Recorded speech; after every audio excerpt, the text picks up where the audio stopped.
Maintenant, nous allons parler de cette zone, de cette interface qui est la zone d'édition de notre montage vidéo, c'est-à-dire la zone où nous devons mettre tous nos éléments, texte, images, vidéo, emojis, son, tous nos éléments, bref, tous les éléments de notre montage pour pouvoir avoir un rendu bien animé et bien captivant. Dans cette zone, donc par défaut, nous avons là deux pistes. Nous avons la piste audio avec l'icône de l'audio et nous avons là la piste image vidéo qui sont les pistes dans lesquelles nous pouvons mettre ici là que du son, ici que des images et des vidéos.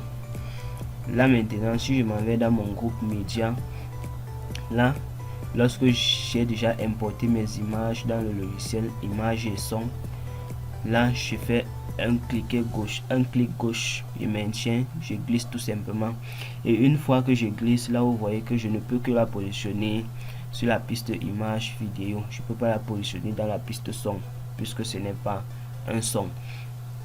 Pareil également lorsque j'importe une vidéo, même si dans la vidéo il y a déjà le son, vu que c'est une vidéo, je ne peux la positionner que dans la piste image vidéo, tout simplement, ainsi de suite.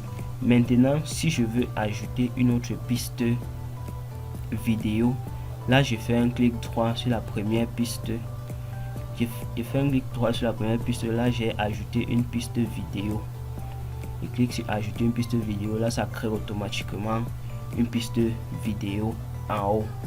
Et si je veux supprimer, je fais un clic droit également, je mets supprimer les pistes vides.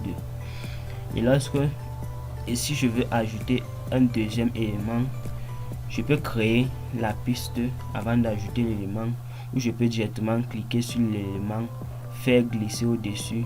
Dès que je lâche, ça crée directement la piste 2 et ça met l'objet directement dessus. Et là je peux décider de superposer une fois cette image au-dessus de cette vidéo, puisque tous les éléments de la piste 1 sont des éléments qui sont considérés un peu comme les fonds d'écran avant que d'autres objets viennent se positionner dessus. C'est également le cas à ce niveau.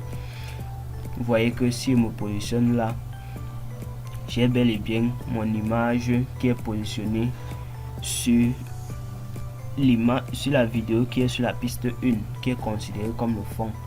Et là j'ai mon image. Lorsque je filme maintenant, je fais un clic gauche dessus dans la fenêtre de prévisualisation, ça m'affiche les points de recadrage.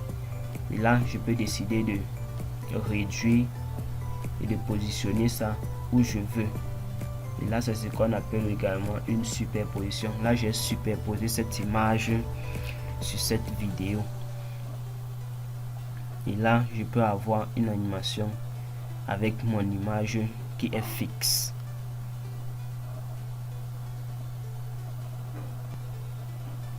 À ce niveau maintenant, si je veux décider peut-être de supprimer cette image, je peux faire un clic droit sur lui et là je vais sur supprimer.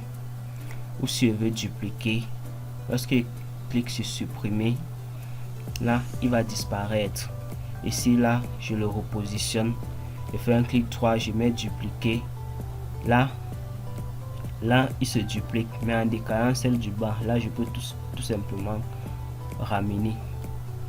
Donc si là je sélectionne encore, je peux dupliquer, là ça duplique encore également. Pour éviter de porter plusieurs fois et positionner, vous pouvez dupliquer de cette façon. Et là vous pouvez décider si vous voulez peut-être masquer l'image du haut. Vous pouvez tout simplement cliquer sur cet œil. Lorsque vous cliquez sur cet œil, ça masque tous les éléments de la piste. Donc s'il y avait 1000 éléments sur cette piste, ça le masque tous. Et par exemple, si je le réactive et je masque plutôt le fond, là vous voyez que ça a masqué et la première image et la seconde image. Il ne reste plus que l'image de la piste 2.